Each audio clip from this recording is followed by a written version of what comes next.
Hechos 4, verso 31. Dice así la palabra de Dios: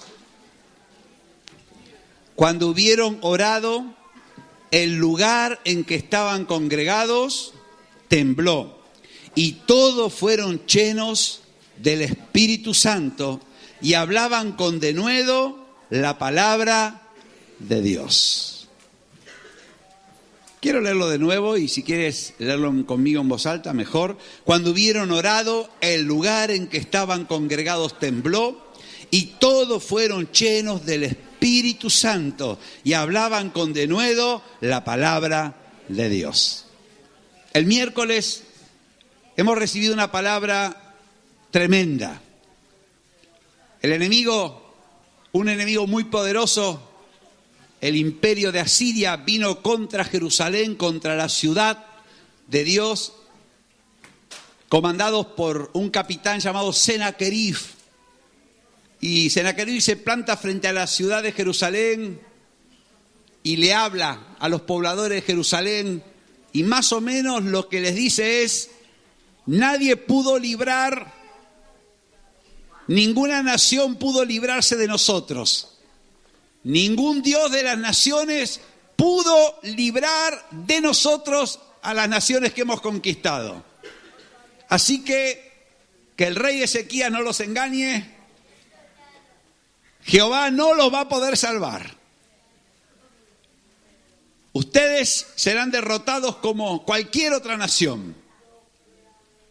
El rey Ezequías y el profeta Isaías fueron a la presencia de Dios y clamaron a Dios, le pusieron delante de Dios esa amenaza, porque encima Senaquerib mandó una carta. No solamente lo gritó, sino que lo puso por escrito. Dice la palabra de Dios que esa noche el ángel de Dios salió y deshizo el campamento enemigo.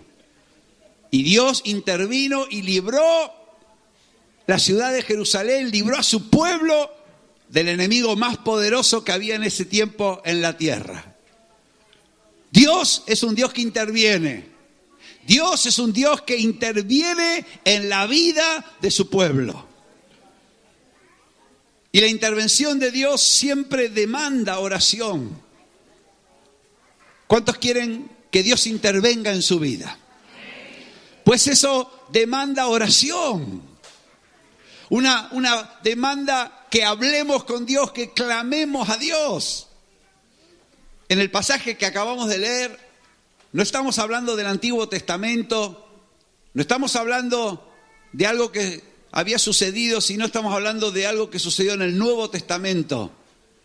Dice en Hechos capítulo 4 que luego que Pedro y Juan sanan milagrosamente a un hombre cojo de nacimiento, se junta una multitud y Pedro y Juan les dicen: este hombre está sano por medio de Jesús, porque Jesús es vive, Jesús es real, y Él ha dado a este hombre completa sanidad en presencia de todos ustedes.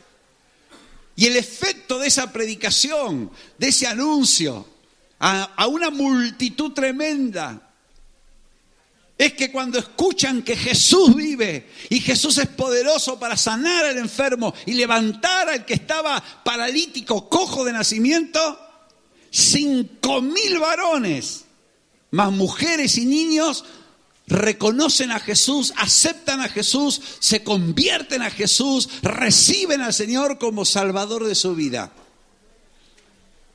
Pero este milagro, este impacto en la multitud, trajo una reacción.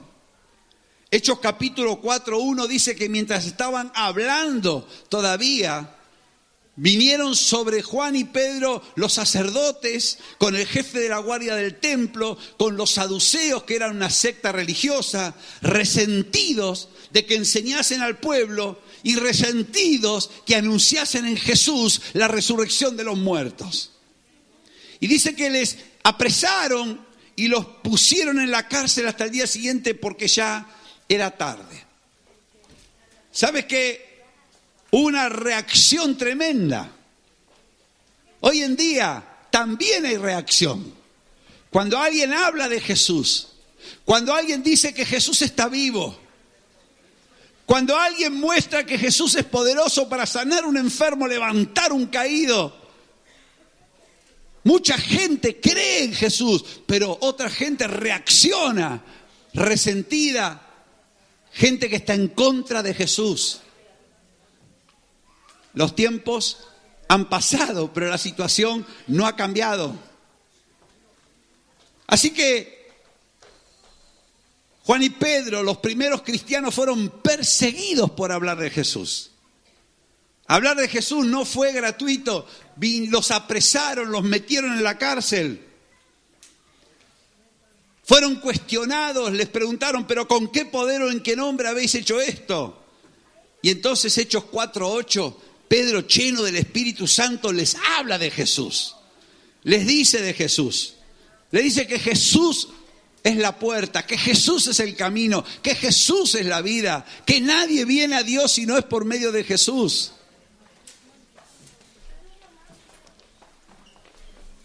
Y no pudieron decirle nada, no pudieron contestarle.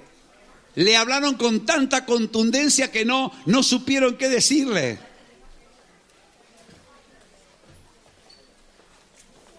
Los primeros cristianos fueron perseguidos por hablar de Jesús. Pero los primeros cristianos eran valientes para hablar de Jesús. Cuando los llevaron al tribunal,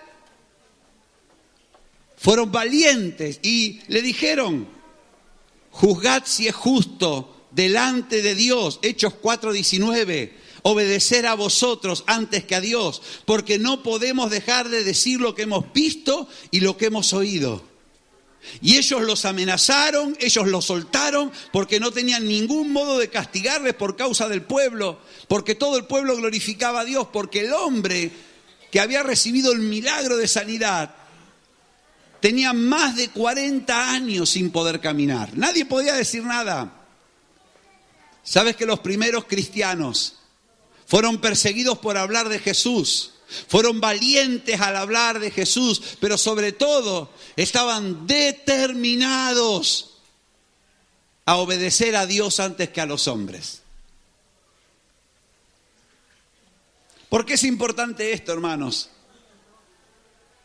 Porque cuando Dios interviene, es en respuesta a una oración, es en respuesta a un clamor, es en respuesta a un pueblo que está orando. Pero ese pueblo es un pueblo determinado a obedecer a Dios antes que a los hombres. Dios interviene en la vida de un pueblo que está determinado a obedecer a Dios antes que a los hombres. Y aunque los tiempos han cambiado, los años han corrido, hoy en día sigue habiendo el mismo dilema. Todo hombre, toda mujer que quiera que Dios intervenga en su vida, tendrá que elegir a quién va a poner en primer lugar, si a Dios o a los hombres. Todo varón, toda mujer que quiere seguir a Jesús, tendrá que tomar una decisión y decidir a quién va a obedecer más, si a Dios o a los hombres.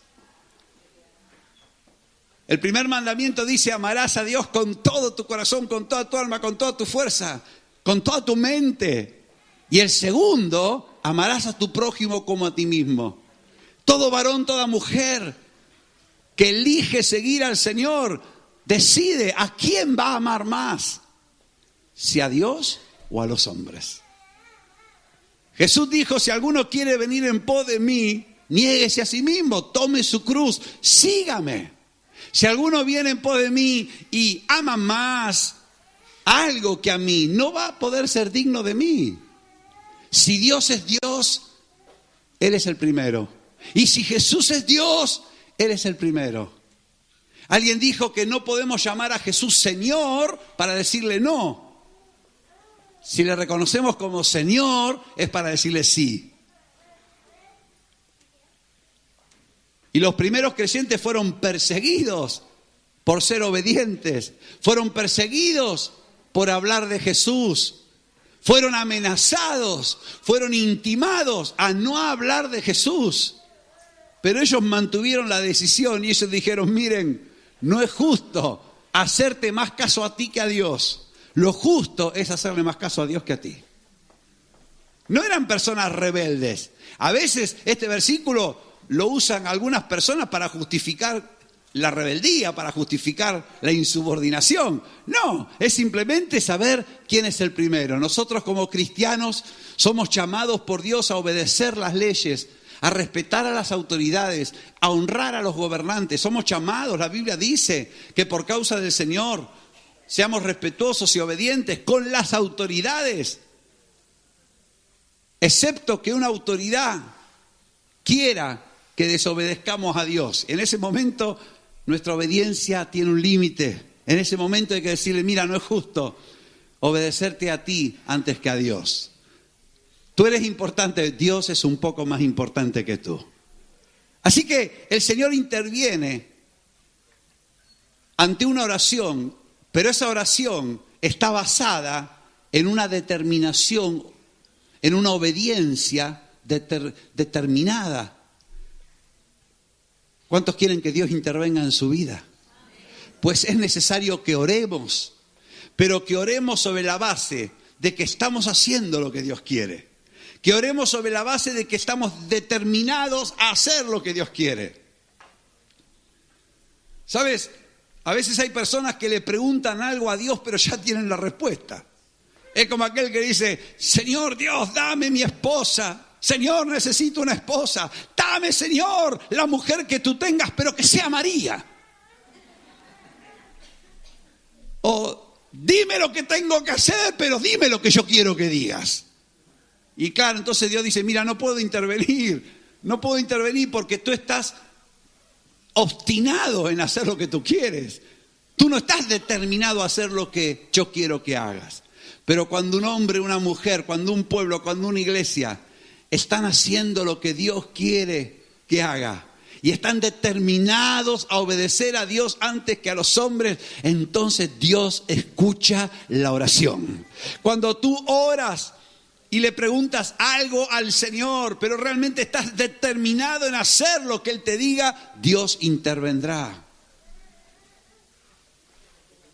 Dios intervino de una forma tremenda, poderosísima.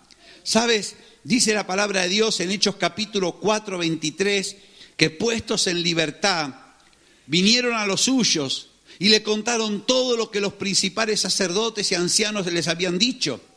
Así que Pedro y Juan, cuando los pusieron libres, fueron a donde estaba la iglesia y contaron todo lo que le habían dicho, todas esas amenazas, todas esas intimaciones, todo lo que ellos habían recibido, ellos se lo dijeron. ¿Y sabes lo que hicieron? Hechos 4:24 dice que habiéndolo oído, alzaron unánimes la voz a Dios y dijeron, soberano Señor, tú eres el Dios que hiciste el cielo y la tierra, el mar y todo lo que en ellos hay.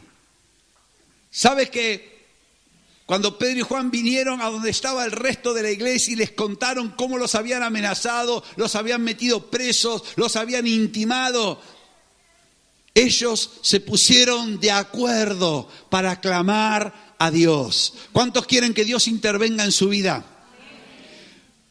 Bueno, lo primero es que estés haciendo lo que Dios quiere que hagas y que estés determinado a ser obediente. Pero lo segundo es que te pongas de acuerdo, que te pongas de acuerdo. Que te pongas de acuerdo. Jesús dijo, donde 2 o 3 están reunidos en mi nombre, allí estoy yo en medio de ellos. Algo ocurre cuando nos ponemos de acuerdo.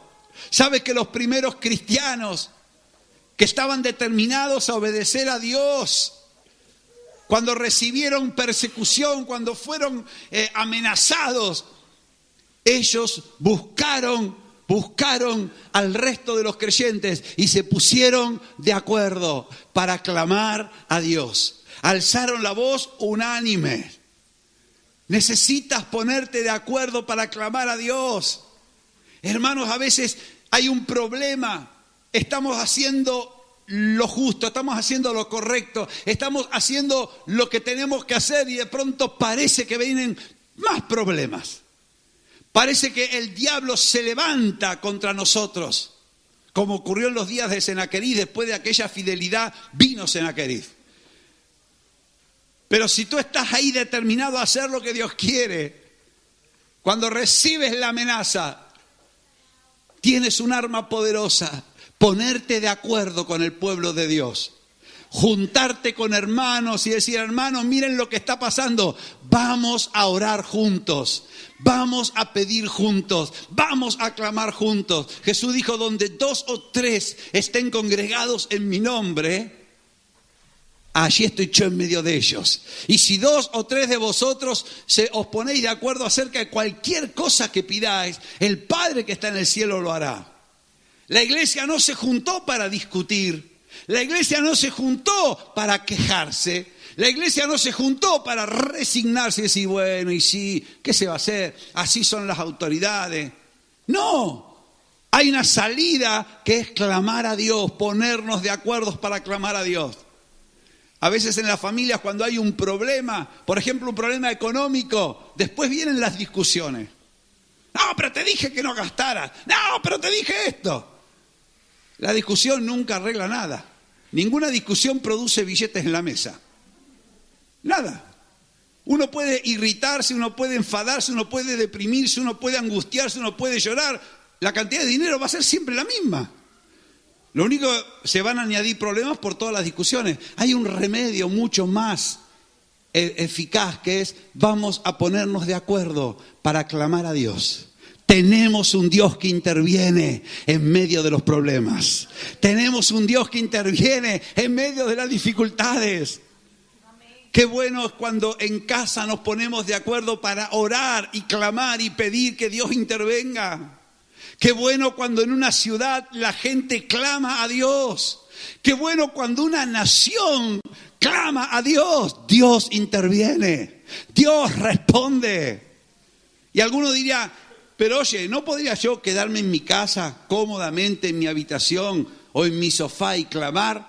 Mira, Jesús dijo: donde 2 o 3 están congregados. Algo sucede cuando nos reunimos. Algo sucede cuando nos encontramos en el mismo lugar y nos ponemos de acuerdo. Jesús dijo: todo lo que atéis en la tierra será atado en el cielo. Todo lo que desatéis en la tierra será desatado en el cielo. Cuando el pueblo de Dios se pone de acuerdo para clamar acerca de algo, Dios interviene. Dios interviene. Dios interviene. Cuando un esposo y una esposa se ponen de acuerdo para clamar por algo, Dios interviene. Cuando una familia decide dejar de discutir, dejar de pensar, dejar de resignarse y dejar de encogerse de hombro y dice: vamos a clamar a Dios juntos, Dios interviene. Dios interviene. Claro, no vemos al Congreso clamar a Dios. No vemos al Senado clamar a Dios. No vemos en los colegios clamar a Dios. No vemos que la gente de la ciudad se arrodilla en la plaza principal y claman a Dios. Porque no creen en Dios, no creen que Dios pueda intervenir. Dicen que creen en Dios, pero no creen. Porque si creyeran en Dios, se doblaría la rodilla y clamarían y verían que Dios interviene. Yo lo he comprobado, lo hemos comprobado, lo estamos comprobando. Cuando nos reunimos para pedirle algo a Dios en el nombre de Jesús, Dios interviene. ¿Sabes que ellos se pusieron de acuerdo para clamar a Dios? Pero cuando clamaron, se pusieron de acuerdo también con Dios. Dice en Hechos capítulo 4, 25, que ellos dijeron: Señor, ya tú dijiste por boca de David tu siervo, ¿por qué se amotinan las gentes y los pueblos piensan cosas vanas? Se reunieron los reyes de la tierra y los príncipes se juntaron en uno contra el Señor y contra su ungido. ¿Sabes que el Salmo número 2 ya anuncia que la gente se iba a poner de acuerdo contra Dios? Hermanos, no nos sorprendamos que hoy en día la mayoría de las personas están en contra de Dios. No nos asombre que por mayoría las personas eligen lo que es contra la voluntad de Dios. Esa famosa expresión que todo el mundo lo hace. Esa famosa expresión, todo el mundo lo hace, y como todo el mundo lo hace debe estar bien. Pero ¿sabe una cosa? Cuando Jesús fue crucificado, el gobernante dijo, ¿a quién queréis que os suelte? ¿A Jesús o a Barrabás? Barrabás era un homicida, Barrabás era un delincuente. ¿Y sabes qué eligió la mayoría?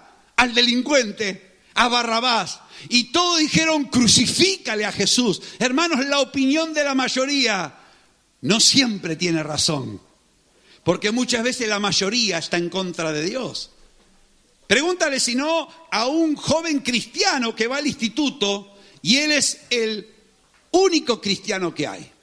Pregúntale si no a nuestros jóvenes que son minoría. Nuestros jóvenes están de acuerdo en decir la verdad. Nuestros jóvenes están de acuerdo en vivir honrando a sus padres. Nuestros jóvenes están de acuerdo en guardar el testimonio cristiano. Nuestros jóvenes están de acuerdo en no robar, en no mentir, en hacer las cosas bien. Por ejemplo, son valores que tienen nuestros jóvenes. ¿Y por qué? Porque creen en Jesús. Cuando van al instituto donde la mayoría no cree en Jesús, donde la mayoría dice, está bien mentir, está bien copiarse, no es bueno estudiar, no es bueno honrar a los padres, no es bueno obedecer, tienen que elegir agradar a Dios o agradar a la mayoría. Pero sabes que la iglesia se puso de acuerdo con Dios y dijo, Señor, tú ya lo anunciaste que esto iba a pasar, porque se unieron en esta ciudad contra tu santo Hijo Jesús, a quien ungiste, Herodes, Poncio Pilato, los gentiles y el pueblo de Israel, para hacer cuanto tu mano y consejo habían antes determinado. Pero sabes, ellos oraron y clamaron, entendiendo la voluntad de Dios, porque dijeron, Señor, mira sus amenazas, mira lo que están diciendo, mira lo que están diciendo, mira, Señor. Mira lo que me están diciendo, mira lo que me están amenazando, mira las cartas que estamos recibiendo, mira, Señor. Como se decía el día miércoles, el diablo no puede tocarte si eres un creyente, pero sí que puede hablarte, sí que puede gruñirte y echarte el aliento en la nuca. Él intenta, él te manda mensajes. Te voy a matar, vas a ver lo que te va a pasar, te va a ir mal a tu vida, bla, bla, bla, bla. Porque el diablo sí que es charlatán, la lengua es larga. No puede tocarte, pero te manda los mensajes. Y entonces los primeros creyentes dijeron, nosotros tenemos un arma muy poderosa, nosotros vamos a clamar a Dios, nos vamos a poner de acuerdo entre nosotros y de acuerdo con Dios, y vamos a pedirle a Dios lo que Dios quiere que ocurra. ¿Qué es lo que Dios quiere que ocurra? Que nosotros hablemos sin miedo la palabra de Dios, que nosotros seamos libres para hablar la palabra de Dios, que nosotros seamos valientes para hablar la palabra de Dios, y que Él extienda su mano para que se hagan milagros, para que se hagan sanidades, para que se hagan prodigios por el nombre del Santo Hijo de Dios, Jesús de Nazaret. Y ellos clamaron conforme a la voluntad de Dios. Se pusieron de acuerdo entre ellos, se pusieron de acuerdo con Dios y dijeron, Señor, hablamos porque tú nos dijiste que hablemos, así que danos libertad para hablar. Hermanos, tenemos que pedir libertad para hacer lo que Dios quiere que hagamos. Libertad quiere decir valentía, quiere decir no tener miedo, quiere decir que no te dé vergüenza. Hacer lo que Dios quiere que hagas, hablar lo que Dios quiere que hables. Es poder decir, mira, yo soy cristiano y a mucha honra, no me avergüenzo del evangelio, a mí no me da vergüenza. Podrás decir de mí lo que tú te venga en gana, pero a mí ni me va, ni fu, ni fa. Yo sé en quién he creído, yo sé de quién tengo que hablar, yo sé a quién tengo que hacerle caso.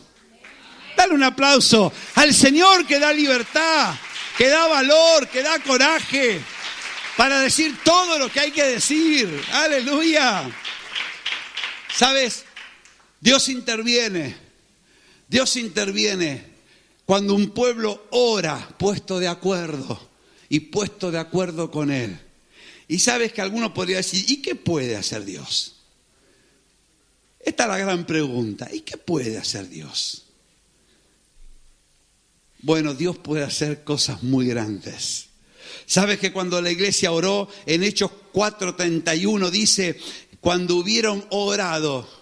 Y mira que fue una oración bastante cortita, Cuando hubieron orado, el lugar donde estaban congregados tembló.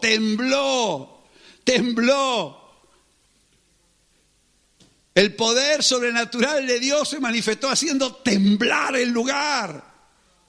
Siempre recuerdo con un poco así de alegría, ese, ¿qué fue?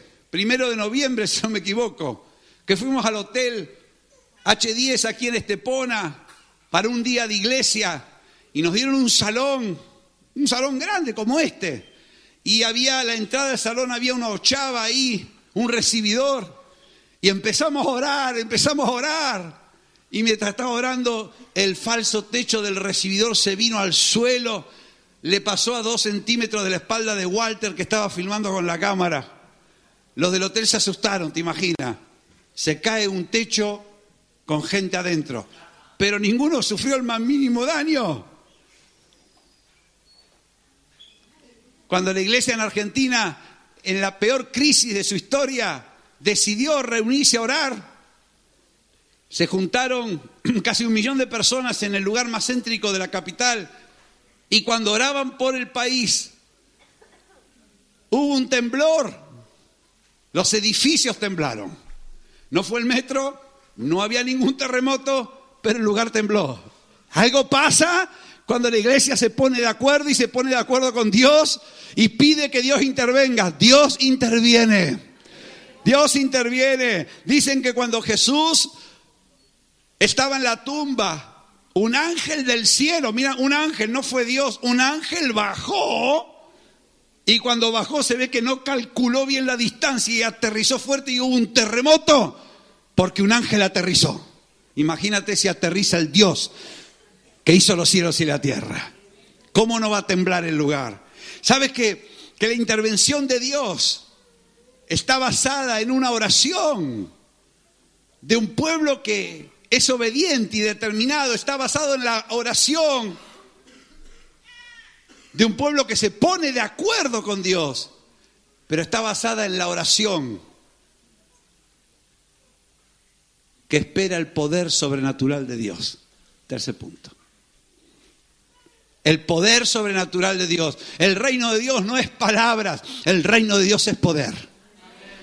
Si preguntas a cualquiera que esté aquí, ¿por qué cree en Jesús? Te va a decir, porque Jesús cambió mi vida. No es que a mí me hablaron de Jesús. Jesús vino y me cambió la vida.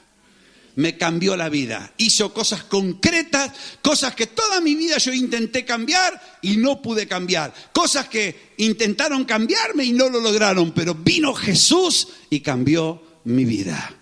Lo que antes no podía, ahora puedo. Lo que antes era imposible, ahora es posible.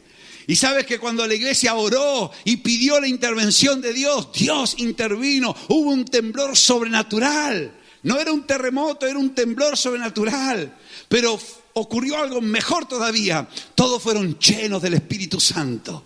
¿Y qué significa ser lleno del Espíritu Santo? Significa ser lleno de Dios.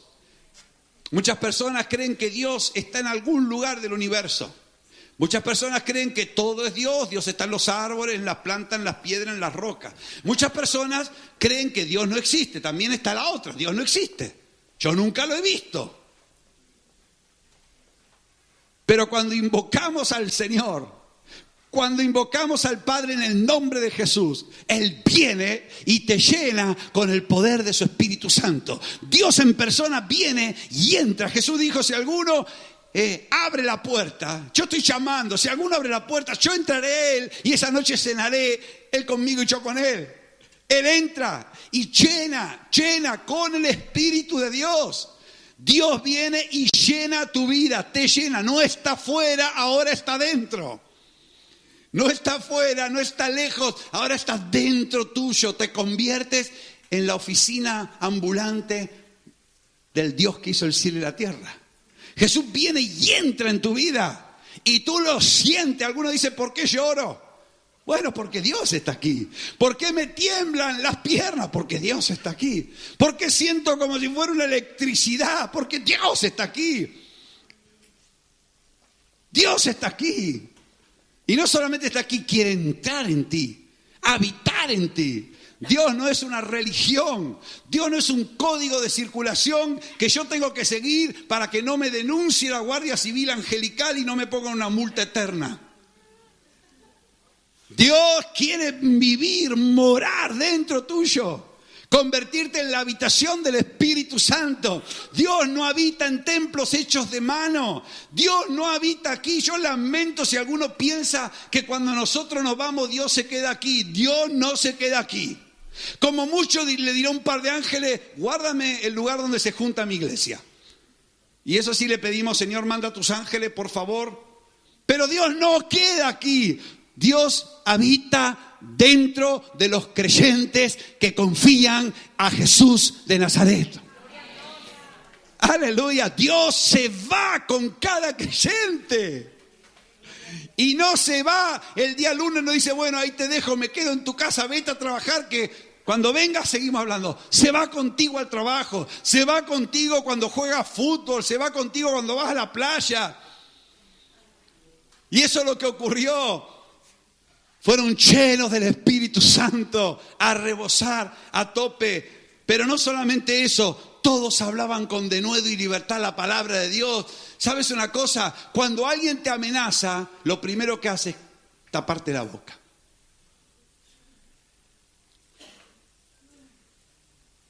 ¿Sabes que el 85% de los casos de abuso sexual en niños es producido por un familiar, alguien del círculo íntimo? Y en la mayoría de esos casos hay un pacto de silencio.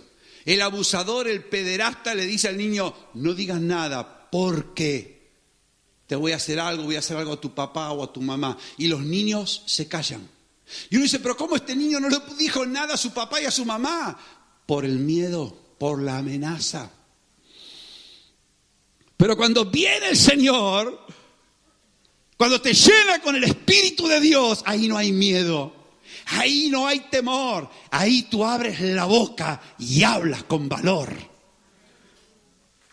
Hablaban con valor la palabra de Dios, hablaban con valor la palabra de Dios. Mira, uno va a una reunión y como toda reunión, todos hablan de lo que quieren hablar. Cada uno habla de su tema y eso es totalmente respetable.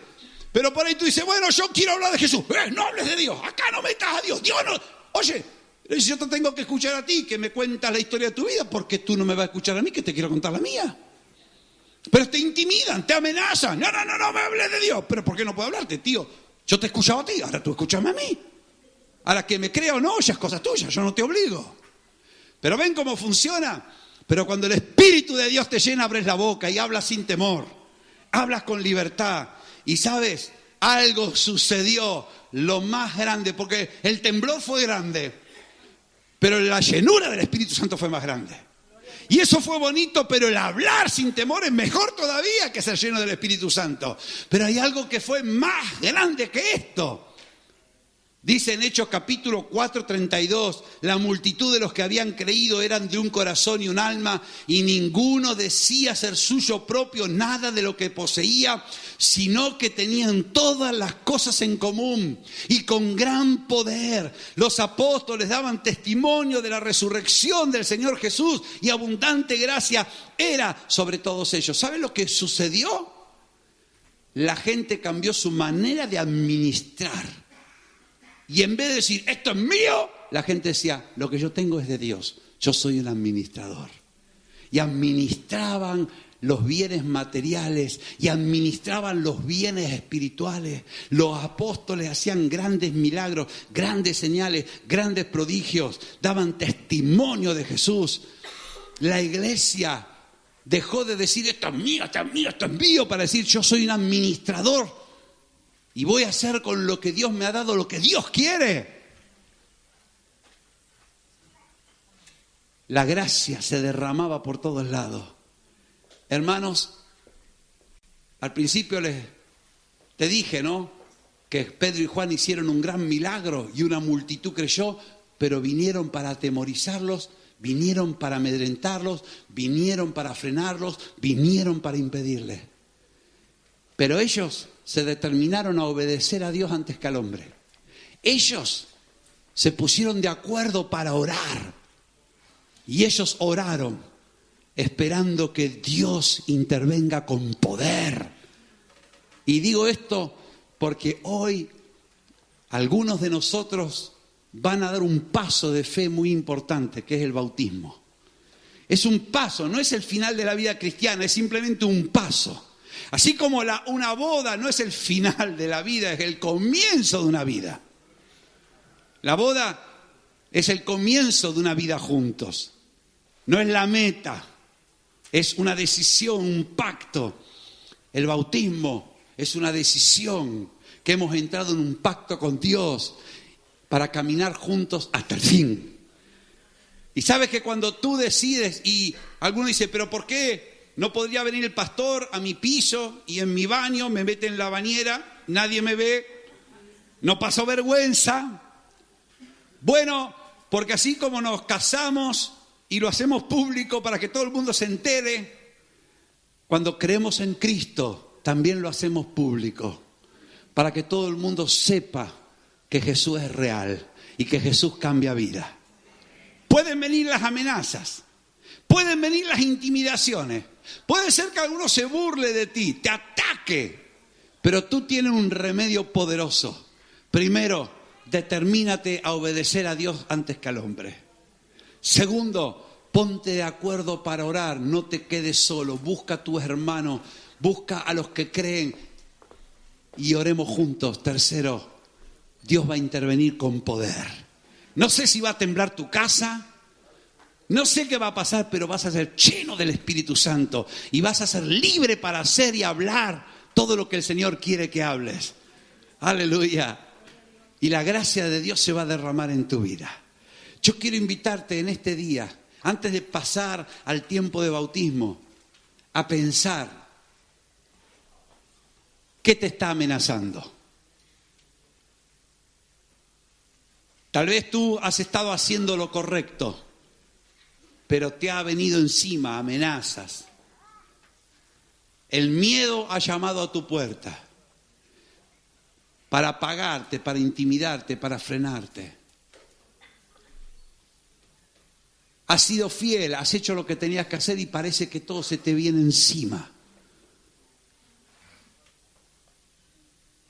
Hoy tú tienes un Dios que puede intervenir en tu vida, en tu familia, en tu trabajo, en tu instituto, en tu salud, en tu economía. Tienes un Dios que interviene. Tienes un Dios que interviene. Tienes un Dios que interviene. Y hoy podemos ponernos de acuerdo para orar que Dios intervenga en tu vida. Yo te pregunté al comienzo, ¿cuántos querían que Dios intervenga en su vida? Pues vamos a orar juntos para que Dios intervenga con poder, para que Dios intervenga en forma sobrenatural. Si tú quieres que Dios intervenga en tu vida, ponte en pie allí donde estás. Padre, en esta mañana queremos darte gracias, porque tu palabra declara que tú eres el Dios que interviene. Y cuando tú intervienes, las cosas suceden. Algo pasa, algo sucede. Padre, en el nombre de Jesús, Dios de gloria, de gracia, de misericordia, en este día, Señor, ayúdanos a ver las amenazas que hemos sufrido. Ayúdanos a darnos cuenta de cómo las circunstancias han venido en contra nuestra. Ayúdanos, Señor, a entender cómo es que haciendo lo correcto todo se nos ha vuelto en contra. Ayúdanos, Señor, en el nombre de Jesús. Ayúdanos, Dios mío, en el nombre de Jesús de Nazaret, Padre, en este día, Dios mío. Querido hermano, querida hermana, querido amigo, comienza a orar, comienza a orar. Hay un área en tu vida donde has sido amenazado. Hay un área en tu vida donde has sufrido amenaza. Hay un área allí donde hiciste lo correcto, hiciste lo que agrada a Dios y parece que todo se te vino en contra. No te resignes, no te enojes, vamos a orar, vamos a clamar a Dios juntos en esta mañana como iglesia. Vamos a tomar un tiempo de oración, de clamor, porque tenemos un Dios que es poderoso para intervenir. Aleluya. Aleluya. Levanta tu mano al cielo y comienza a clamar a Dios. Comienza a orar, comienza a clamar al Dios poderoso, al Dios que interviene.